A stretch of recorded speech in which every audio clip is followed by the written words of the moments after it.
বাংলাদেশে করতে চাচ্ছে ওই নবীর ঈসার এই আসন নবী ঈসার জন্য না, বাংলাদেশের নবুয়ত দিয়ে আল্লাহ নবী ঈসাকে পাঠান নাই। তিনি নিজে বলেছেন ফিলিস্তিনের একটা নির্দিষ্ট অঞ্চল, তোমরা যদি অফিস খুলতে হয় ইসরায়েলে যায় খোলো, বাংলাদেশে আসছো কোন কামের জন্য?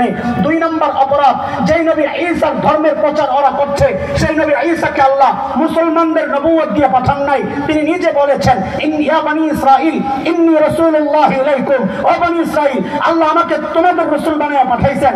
2 নম্বর অপরাধ। 3 নম্বর অপরাধ হচ্ছে যেই নবী ঈসার ধর্মের প্রচার ওরা করছে ওই নবীর ঈসার নবুয়তের টার্ম শেষ হয়ে গেছে 1500 বছর আগে।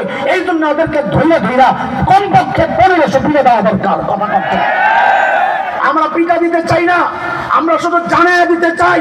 শেষ কথা, আমাদের পূর্বপুরুষের ইতিহাস ওদের জানা দরকার, ওদের ইতিহাস আমাদের জানা। আমাদের পূর্বপুরুষের ইতিহাস হচ্ছে ওলামায়ে দেওবন্দের রক্ত যখন এই জমিন